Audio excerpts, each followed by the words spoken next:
जीव है, हे भगवान तुम्हारी जय हो, हे गुरुदेव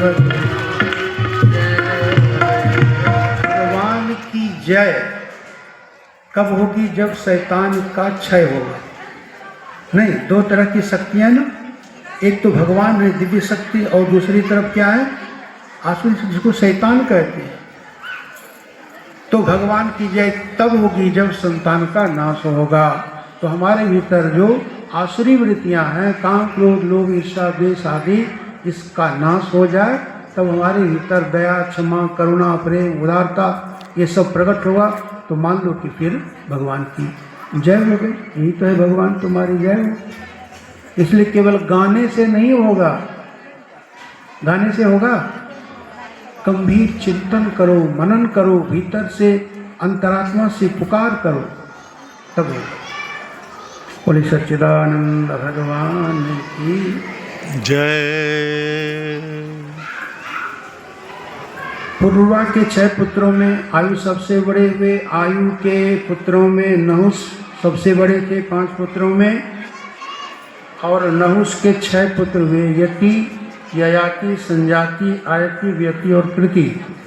सबका चरित्र थोड़ा थोड़ा वर्णन है। ययाति का इतिहास प्रसिद्ध है। राजा ययाति की पत्नी थी देवयानी, और उनकी दासी थी शर्मिष्ठा।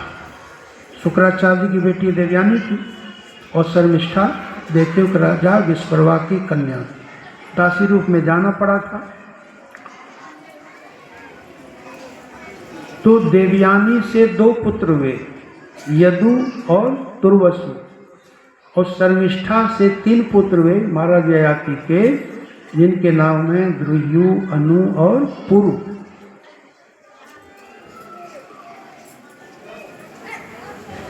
इनमें यदु वंश बड़ा प्रसिद्ध है, क्योंकि यदुवंश में तो भगवान कृष्ण प्रकट हुए ना। नहीं, यदुवंशी यादव लिखते हैं ना। कोई यादव हो तो क्षमा करेंगे, मैं उनके ऊपर टिप्पणी नहीं कर रहा हूँ, एक सूचना मात्र। यादव जैसे रघु से राघव, ऐसे यदु से यादव। राघव भगवान श्री राम का नाम है ना, क्योंकि रघुवंशी है, रघुवंश में प्रकट हुए। ऐसे यादव भगवान कृष्ण कहलाते, क्यों? यदुवंशी, यदुवंश में प्रकट हुए। तो यादव होना कोई क्या हीन बात है क्या? नहीं, अरे हम यादव हैं। जिन यदुवंश में भगवान कृष्ण प्रकट हुए उसी यदुवंश के हम हैं। यदुवंशी तो इसमें शर्म की क्या बात है? नहीं, बकरी भैंस चराते हैं, उसको लोग कहते हैं चरवाहा है। अरे ये तो अनपढ़ है, गंवार है। गाय भैंस चराता है और करता ही क्या है? एक चुटकुला याद है, आज सुना देता हूँ, फिर सुनाओ ना सुना।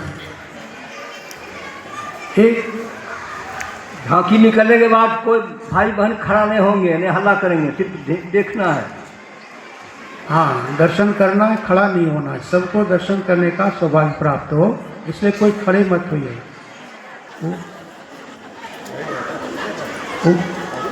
वो गवार नहीं, वो तो बहुत ऊंचे कराने का है, वो बहुत श्रेष्ठ है। कुत्ता लेके उसका जंजीर रस्सी पकड़ के हगाने जाओ, मुताने जाओ, तो बहुत बढ़िया। और गाय चरावे, बकरी चरावे, भैंस चरावे, तो बहुत घटिया। जरा सोचिए कि क्या सभ्यता है, क्या संस्कृति है। 2 करोड़ की कोठी बना ली, खूब बढ़िया बढ़िया गाड़ी रख लिए, और घर में कुत्ते पालते हो, चूमते हो, चाटते हो, पलंग पर बैठाते हो, सुलाते हो, और सुबह सुबह हगाने मुताने ले जाते हो। बहुत सभ्य हो गए। क्या सोचो? नहीं, हंसने वाली बात है क्या? हंसने वाली बात नहीं है, सोचने वाली बात है कि हम कहाँ जा रहे हैं।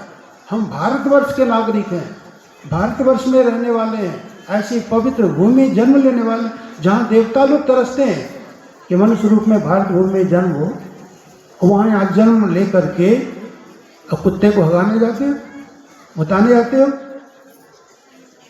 शर्म की बात नहीं है।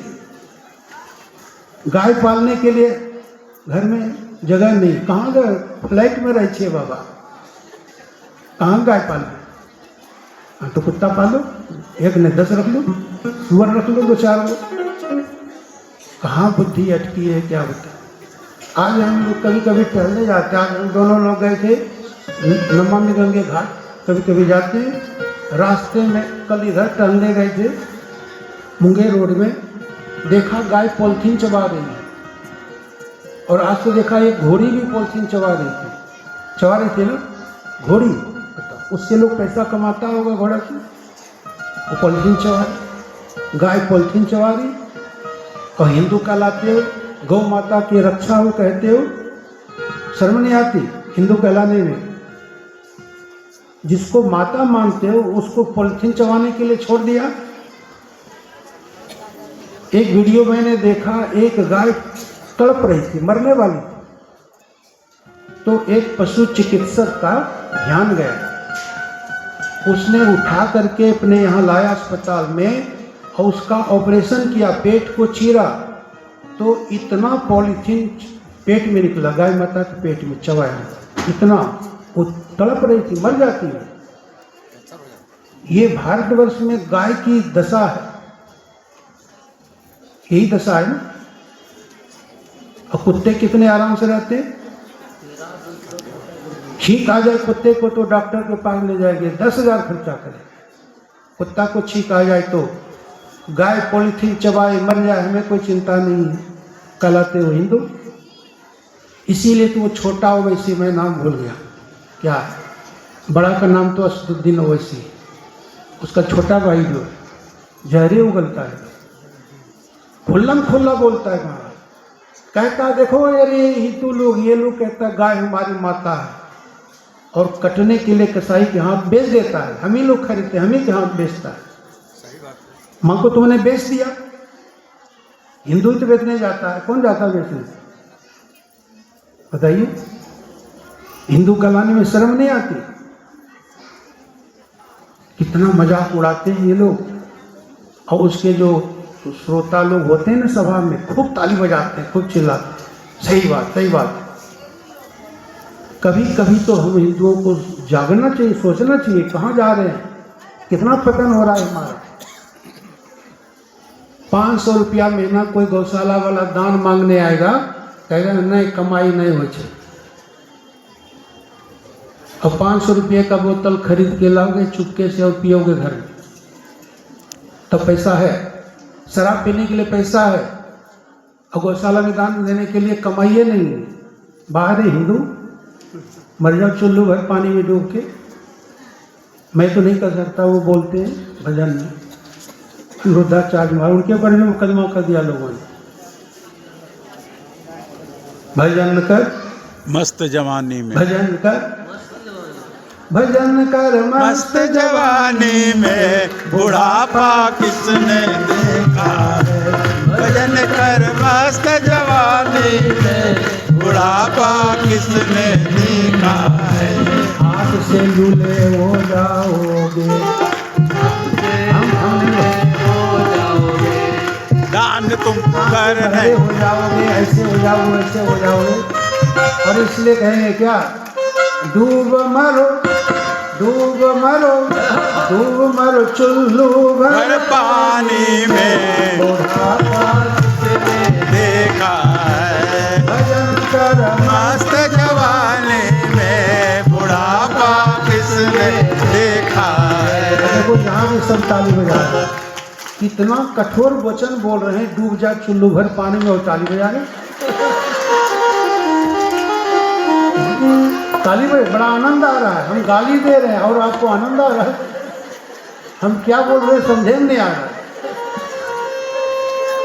अरे एकदम हिंदी में बोल रहे हैं भाई, उर्दू फारसी में नहीं बोल रहे हैं, अंग्रेजी में नहीं बोल रहे हैं, सीधा बोल रहे हैं, डूब जा चुल्लू भर पानी, डूब मर चुल्लू भर पानी में, और तुम ताली बजा दे। जिसमें आनंद आए उसमें बजाना चाहिए। बोलो वृंदावन बिहारी लाल की जय, गौ माता की जय, गंगा माता की जय। गंगा माता की जय बोलो, सवेरे सवेरे लौटा लेके वहीं चले जाएंगे। कल तो लोग कह रहे थे कि महाराज बेटी बचाओ बेटी पढ़ाओ हाँ, थोड़ा हाँ। बोलिएगा, किसी दिन बोलूँगा, नहीं आज नहीं बोलूँ। बढ़िया बात है ना। हाँ हाँ अरे बेटी नहीं बचाओगे तो बहू कहाँ से लाओगे, बेटी ही तो बहू बनती है ना। बोलो वृंदावन बिहारी लाल लाल की। की अरे जय। समय हो गया, कन्हैया अभी तक आया नहीं। आ गया, आ गया, आ गया, आ गया। आ गया। बोलो वृंदावन बिहारी लाल की जय। यदुवंश में सूरसेन नाम के एक राजा हुए, उनकी पत्नी का नाम था मारिशा। सूरसेन के 10 पुत्र हुए, वसुदेव आदि। वसुदेव जी का विवाह देवकी कन्या देवकी के साथ हुआ, और देवकी, हाँ देखो, देवकी के गर्भ से 6 पुत्र का जन्म हुआ, जिसे कंस ने निर्दयता पूर्वक मार डाला।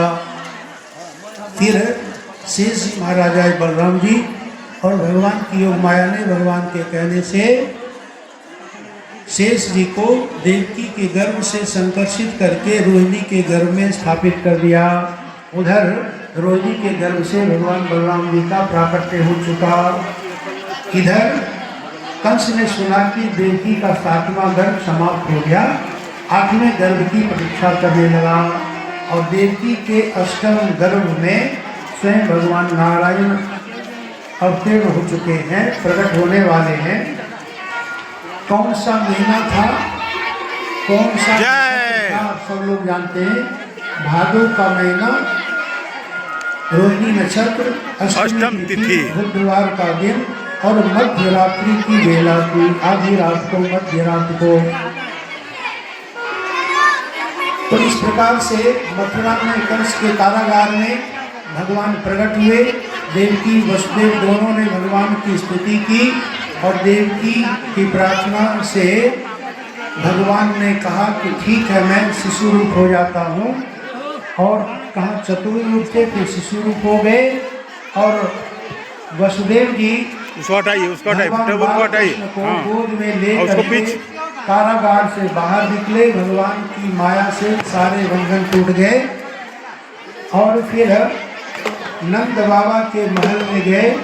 यशोदा के पलंग पर एक नवजात सुंदर कन्या लेटी हुई थी। कन्हैया को यशोदा के पलंग पर लिटा करके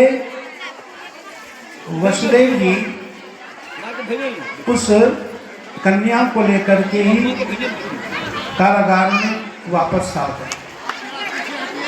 कंस को पता चला कि देवकी की 8वीं संतान उत्पन्न हो गई है।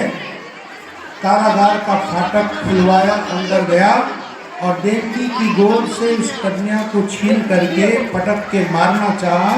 वो कन्या अंतर्धान हो गई, और फिर विंध्याचल पर जाकर के प्रकट हुई।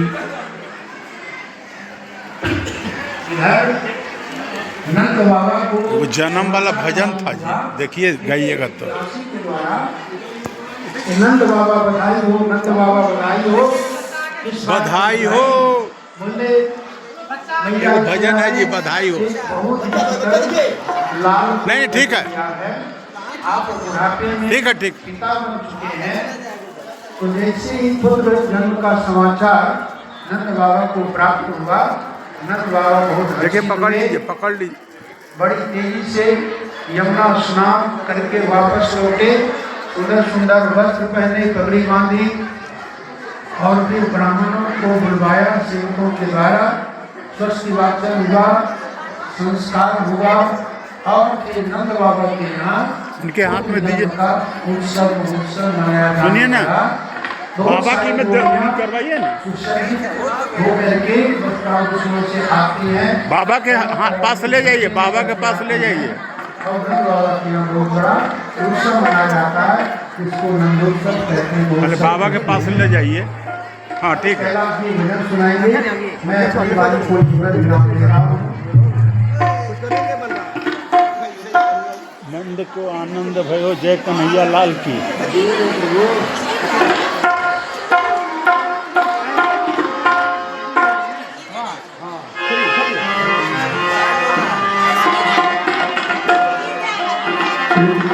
नंद दयानंद